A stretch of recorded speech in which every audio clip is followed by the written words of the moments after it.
what happened was the construction work that's happening on Kitchell, part of that construction work is a retaining wall, and that retaining wall was supposed to be concrete, reinforced concrete, with form-lined patterns, I guess you'd call it. The problem is that two of the walls have been built, and unfortunately the construction workers put the form liner in backwards, and so the forms came out in the wrong manner. It's not really something that you will probably notice unless you really look for it. It's also not something you will notice unless you're probably a person who works in concrete or works in retaining walls. But once told about it, you will notice it. Instead of having like grout lines that go into the work, the grout lines are coming out of the work. So it's slightly noticeable. But the thing about it is that it is structurally complete and it is structurally sound. And so Magi Construction, since it was their mistake, have offered to propose that the retaining wall be completed as the first two walls have been, but we'll deduct 60% of the retaining wall line item price. And so they're going to take 60% of that retaining wall line item off of the cost of the project because of their mistake. I know you and I have talked about this, but is that 60% off all three walls? I believe so, yes. Yeah, I think the total cost was like almost $27,000 for the three sections, so it'd be 60% off of that $27,000 line. So we would regain the steps and the trees. I'm so sorry. We would regain what it was the additional cost of steps and the trees that happened.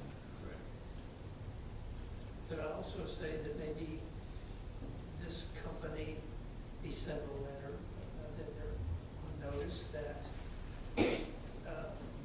their contracts with us will be scrutinized a little more heavily in the future, in the event that they, I don't want to use the word I'm thinking of, that they mess up again? We can certainly do that.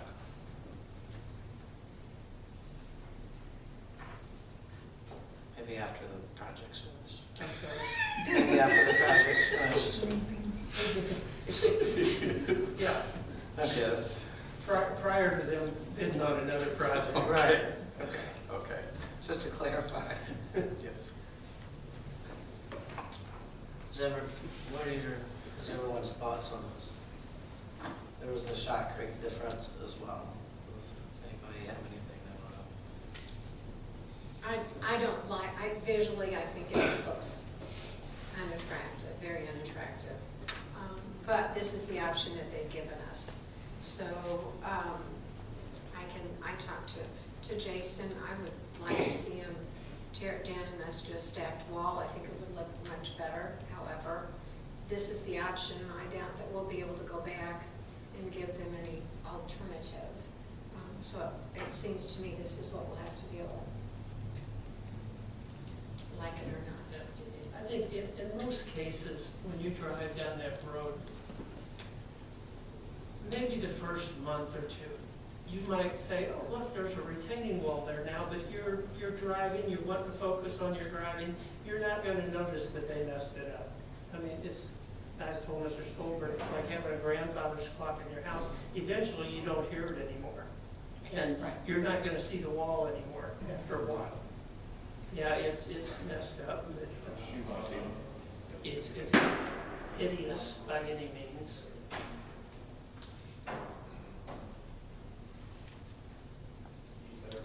I say we just move forward with their offer, I guess, if that's what you want to call it. And, you know, I mean, they acknowledge that it was a mistake, and I feel like, yeah, at this point, like you said, Mayor, it helps us recoup the cost of the trees and the steps, and the project will be finished. And ultimately, what the community is going to use is the sidewalks. And if the integrity of the wall is okay, then I say we just take it and move on. I would agree, simply because we cannot delay this project anymore. No, especially with the thought of having, if the wait for a new liner would push us into probably next spring. It's an eyesore, it's affecting businesses down there and homes, and it's just not. Yeah, It needs to be whatever we finished. came up with would not be worth the wait. Yeah. So do you need a motion? I was gonna say, do we need to have an official vote, or does it sound like we can just run? We can just run with this, can't we? Or do we? It would probably be best if we had I a. think you have a motion that way, We the have a motion. staff has authority to know what they're doing and why. Well, I'll make a motion that we accept the proposal from Donald Magi Incorporated. A second. May I have roll call, please? Alderman Beelan. Aye. Alderman Sykes. Aye. Alderman Kenny. Aye. Motion carries. Attorney Voss, do you have anything? Nothing to say. Administrator Stolberg. Okay, well, we already talked about the Adopt a Hydrant program. So I'll move on to my second. Fiber internet. I am currently looking into the possibility of getting fiber internet installed at the maintenance shed, Evergreen and Orchard Parks, and the wastewater treatment facility. One of the problems that we've been having is that at these places, these buildings and the parks and so on and so forth, we have wireless internet connection, and that wireless internet connection is spotty at best. I mean, it depends on the weather, it depends on the connection, it depends on the equipment sending it, and that hasn't been so good. Last week, we had a storm on Sunday, and internet was not returned to the maintenance shed until Friday. So there was 5 days that the maintenance shed was out of internet, and that affected all of the security cameras at the maintenance shed, all of the security cameras at Orchard Park, all of the security cameras at Evergreen Park. And so this internet connection is critical to security, it's critical to our working business in a maintenance shed. They were having to do email from their cell phones. That's not the way we need to do business. And so I have been looking into getting fiber internet from different sources. I've been looking at Spectrum and AT&T, and I'll see if there's anybody else. But we should be getting some kind of pricing structures from AT&T shortly in the next few days. And I would like to just bring that up because that's something I'm going to be bringing to you in the future that we need to take care of. So this is an FYI. This is just an FYI, yes.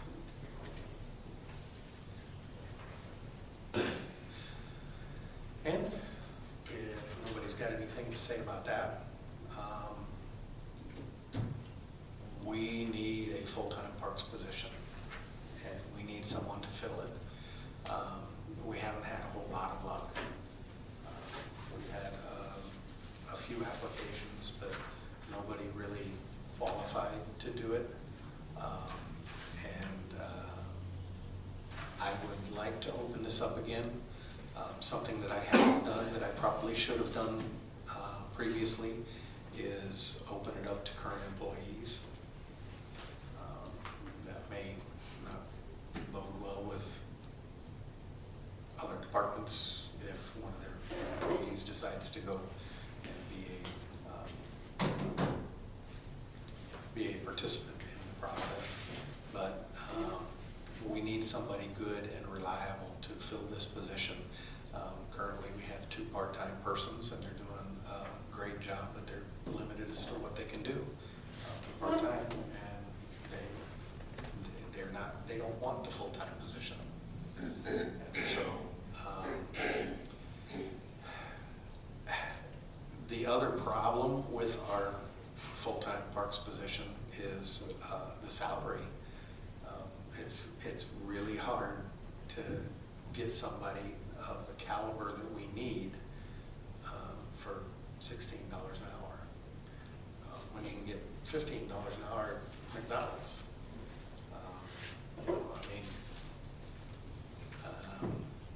It's something that we really need to look at and to explore, because we need to pay our people appropriate to their position, and this position probably will need somebody that makes more than $16 an hour.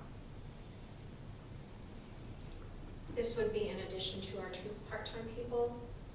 Yes. So you're looking at a park staff of 1 full-time and 2 part-time?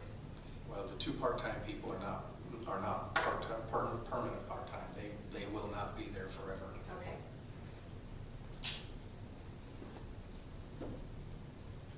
Before we post anything in the paper or go out to, start running advertising for this position, would it be possible to get an outline of what you expect to be the budget for 2023 salaries, what you're looking at as far as cost of living raises, and what you feel is appropriate for staff? And that way we have a better idea. Because I don't want to pull somebody in. I agree, we need somebody full-time, but to offer somebody a random figure of $19 an hour, is that going to work in 23 when, at least typically in the past, most years, we try to give at least, some cost of living increase? And what does that look like from a budgetary standpoint? Because I feel like, at least for me right now, I feel like if I would say, sure, go out and post this job for, $18 an hour, $19.50, that's a very random figure. I don't even know what that looks like from a full, the big picture. And that's why I asked, because if we're not going to have the 2 part-time people, then you could take the 1 part-time salary and load it into Right. the supervisory position. I don't think any of them had. We would need to look at it. Yeah. And with us entering the slower months, then Mhm. perhaps we would know more about that whenever we get to budget and when the season picks up. Right, that's what I was thinking was, could we, since we are slowing down, the spray park is closed or should be closed soon, all of those things are coming off of the plate, the mowing should be slowing down at least a little bit, what, could we wait until January and then look at the budget aspect of it before, and consider, like, can you tell me what the 2 part-time guys, I understand neither one of them are permanent, but what is their end date? Like, are we just going to hire someone and then basically tell them, okay, we don't need you anymore? Or do they have something in their life that's going to tell them, it's going to force them to leave? Do you know what that situation, like, do you know when they want to be done being part-time employees?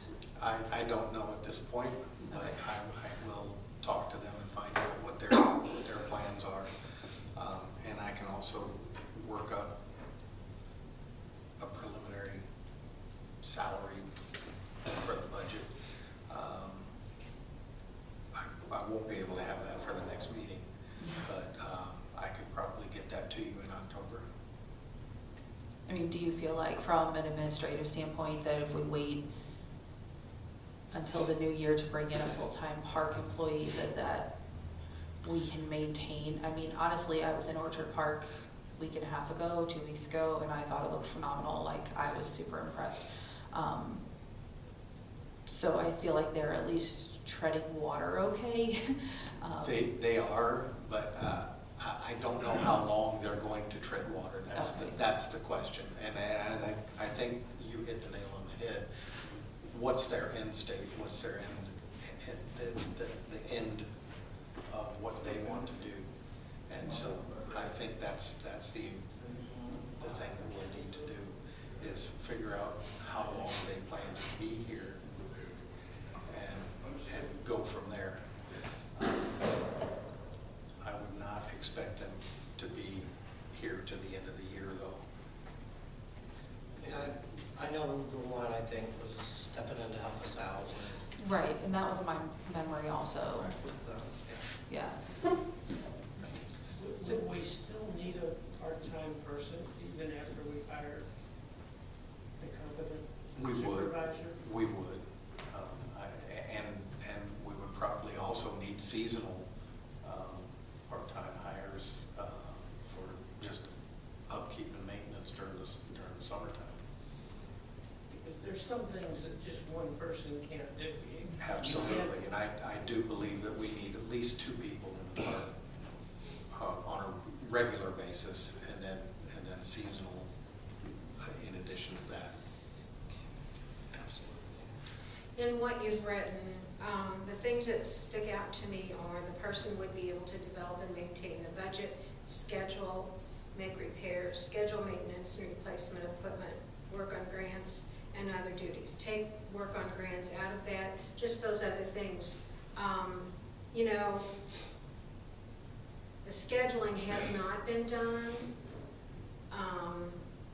And I don't know about the maintenance on our equipment, but when you look at the total picture, if you have somebody who's competent, who's going to be able to make those calls and keep our equipment up to date, you may want to think of the fact that we may be spending money on repair of equipment and other such things that this person could save us. And I think it's great to think about the first of the year, but if you're going to bring someone in and call them a supervisor, they need to be in on the budget planning. And you don't need to make that budget for them and then stick them in a job and expect them to fulfill a budget or execute a budget that has been previously made for them. I think that most department heads would agree. If you're going to be responsible for a budget, you need to be in on planning that budget and up front and know what you're expected. That's just my 2 cents. Yeah, I can see that and understand that, but I also look at it and say, if we're already in September, by the time we put this out and do interviews, it's not very much time to bring somebody up to speed on what we have, how the job functions, for them to get their feet wet, to then even know how to set the budget. I mean, they could give input, I guess, but I wouldn't think we could single-handedly turn it over to them to set the budget, because they're not even gonna know what side's up at the park shed by the time that we need the budget done, you know, in early November.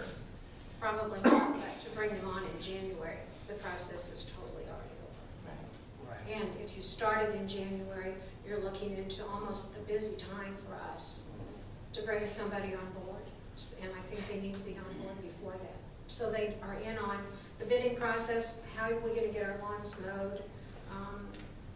Right now, we've got parks people mowing lawns and we're hiring people. That needs to be figured out. And I think if you had somebody, if nothing else, they could look at the overall picture and give us some input on that. So there's a lot of critical things that a park supervisor could serve if we got on that sooner than later. Well, just the job description in itself there, not counting MIRMA paperwork and inspections as well, is almost a full-time job in itself before even handling anything else, so. And then, you know, we've got a grant.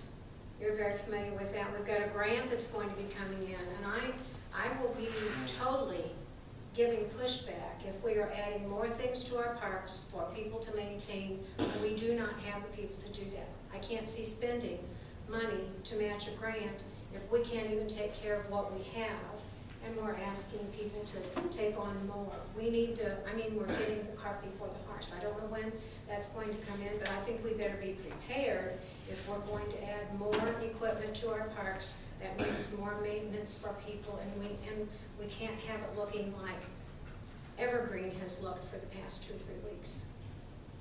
That's just my feeling.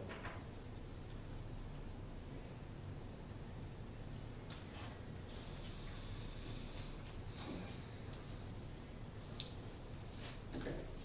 Anything else on parks? I would say go ahead and talk to the current employees, the part-time employees, see what their plan is, and then maybe at the next meeting have something, an idea of a budget or a salary that you'd like to see